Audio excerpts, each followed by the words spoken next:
आज news live 8 रे आमे जानिबा गुप्तलिंगेश्वर कहानी। आगुरी आपण मानक यूट्यूब रे केही भी एमिति कही नथिबे किंबा बुझेई नथिबे। गुप्तलिंगेश्वर हेउछंती भगवान शिवंकर एक गुप्त रूप। ओडिशार गंजाम जिलार प्राकृतिक शोभा मध्य अवस्थित यह शिव मंदिर अत्यंत प्राचीन और रहस्यमय।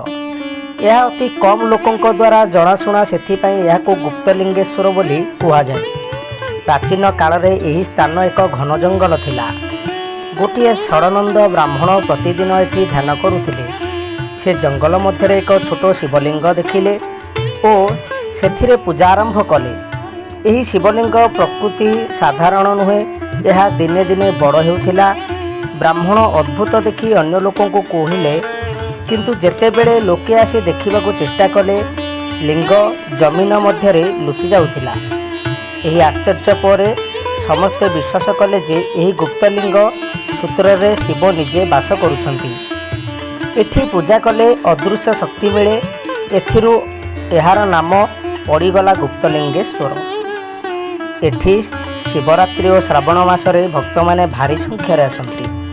मंदिर छोट हेले मध्य एठीर शक्ति विशेष मान्यता रही। यह लिंग पाई कह जाए जे केवल श्रद्धा और भक्ति सहित पूजा कले मनोकामना पूर्ण होता है।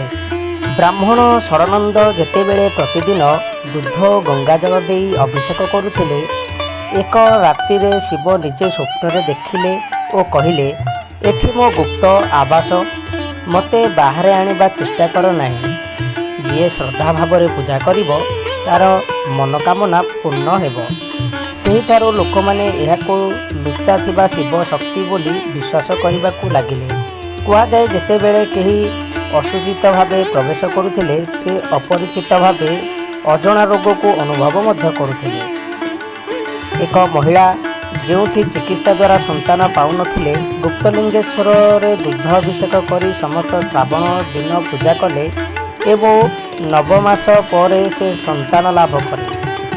अनेक घटना जड़े अंध युवक एठारे जल नहीं नीति ध्यान करुथिले।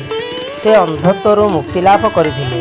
एक अति अद्भुत अनुभव होउची ओडिशा गंजाम जिलार गुप्तलिंगेश्वर कहानीटी जदि भल लगी थाए ताहले निश्चय गोटे लाइक करेंगे और भिडियोटी सांग साथी शेयर करेंगे।